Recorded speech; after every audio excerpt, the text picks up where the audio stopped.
Here we face the likely most complicated exercise in the chapter. Once again, you have to take a decision between two moves. I mean, since the rook on h2 is under attack, there's only rook takes d2 or rook h1. In order to decide correctly, of course, here it would be helpful if you have solved studies, endgame studies in this regard, because that definitely would make it easier to find the right patterns.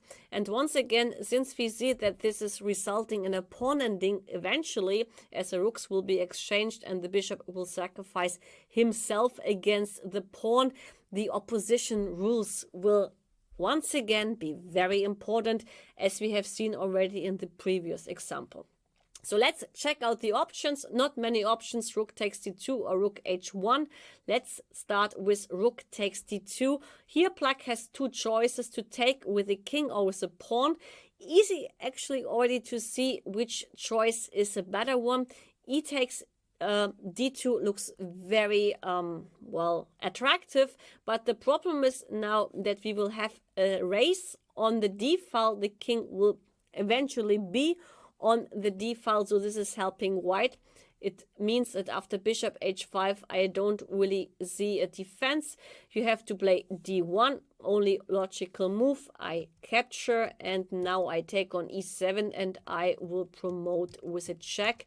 And for this reason, we can already stop here the calculation process, because, okay, even with the f-pawn, where we know that sometimes there are drawish positions, since the extra two pawns are on the board, it's quite easy for white. White can take here at some point sacrifice against f3, and he will run with the h-pawn.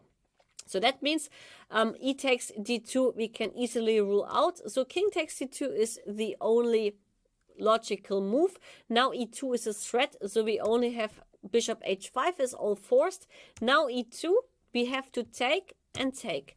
And this is the moment when actually the alarm bells should ring, or what you have already seen in the previous example. Here, white is the one to leave the opposition first. So it should give us already some idea that this is not a good sign, because we already know the one to leave the opposition first is usually the one who is not in a good position. I mean, of course, all rules have exceptions, but it's a kind of indicator or hint which already tells you that something might be wrong. Here, not many options. Only logical option is to take on e7, and this you can easily calculate. And latest here, after the promotion on d8 and f2, you see that the queen doesn't have any checks. And if the queen doesn't have any checks, it's not a good sign, because f1 is coming, and this ending is a draw. We can, of course, once again check if we have missed any move, but actually here the sequence was quite forced after bishop h5, e2, the capture, and king e7. Everything is forced, and there's nothing we can change.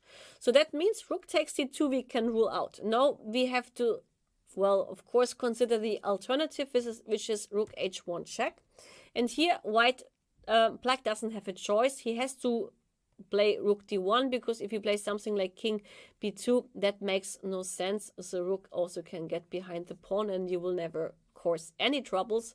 So after rook h1 check, rook d1 has to be played. I capture, and also here bishop h5 check is quite logical. All other moves can be a little bit risky, so bishop h5 is here the easiest way. Now e2 is more or less logical, and here comes the thing. Now, not many options. Of course, I can consider again to take on e7. This is the most logical reply. Now f5 is the only answer, and here after f5, Black threats to play g4. That's why we cannot play d6, as after g4 I promote with a check, which is not good. So I'm forced here after f5 to capture on e2. And actually after king takes e2, I would dare to say we get into the same position we have already seen, and which is draw, because we don't have any checks. So let's once again look where we could have missed another move. So rook h1 check, rook d1, I capture, I play bishop h5, and I play e2. Apart from king takes e7. What other moves do we have? Not many options, because it's clear that we don't want the king on e2 when the pawn is on f2, because then we don't have any checks.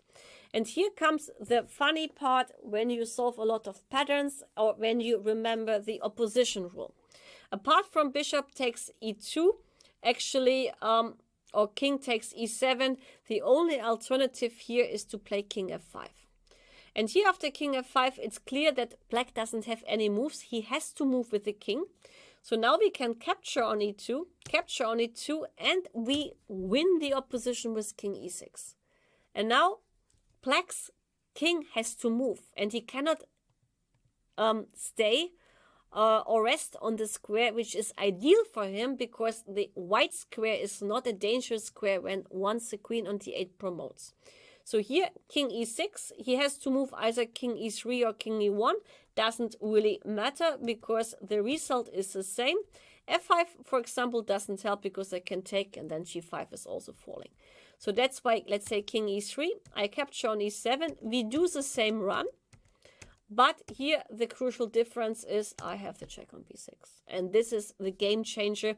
And since both these pawns are on the board, it's always an easy win, as all the stalemate tricks just don't work. Anyway, a very, let's say, sophisticated example. And here, of course, if you saw in your life a lot of motifs and patterns in all kind of ways, and when you solve study, you see typical study patterns like losing a tempo in order to get your opponent in Zugzwang, stuff like this, or winning the opposition, or here the very sophisticated move king f5 is not easy to see at all.